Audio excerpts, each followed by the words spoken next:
دم إلى أنت قبل كل مرة waxaan ka imaaday dalka Sweden oo aan ku soo koray waxbarashadeedana aan ku soo dhameystay dalka Ingiriiska dhulkayga hooyo waxaan ku soo noqday 2011 hadda waqtigan waxaan deganahay oo ka shaqeeya magaalada Garowe marka waxaan ka shaqeeyaa wasaaradda haweenka qaybta daryeelka carruurta waqtigayga faraaqada ah waxaan ka shaqeystaa waxaan ahay freelance artist marka ururkan waxa ka shaqeynaa inaan dhalinyarada aan ku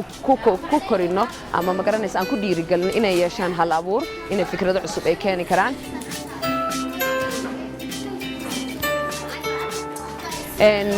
farshaxanka iyo hal abuurka marka ayagii ka caawin inay noqdaan dad isku kalsoon dad dareemaya waxa ay u baahan yihiin dad fikradooda iyo aqligooda ku shaqeysan kara dad hadii ay iskuulka biri ay dhameeyaan noqonaya dad xirfad labaad haysta oo marka ku shaqeysan kara tan kale gabdhaha waxay u sii dheer tahay gabdhaha maadaama ay yihiin gabdho aad u xishood badan maasha Allah oo dalka ku koray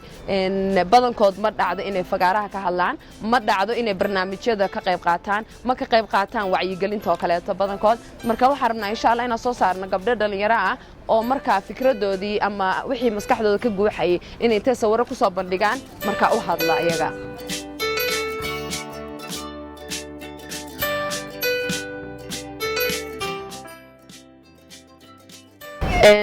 waxa aan u doortay in carruurta aan baro farshaxanka carruurta waxa weeye dadkan way weynaadeen dadka hore u baxay waxa ka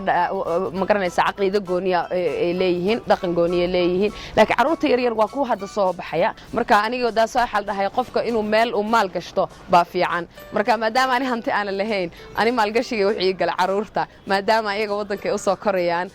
dadkan waaweyn aan ka tageen marka xaraba insha Allah in ayaga noqdaan dadka wadanka u soo kacaya oo horumarka iyo dadka caalamka in la tartana gaarsiiyo insha Allah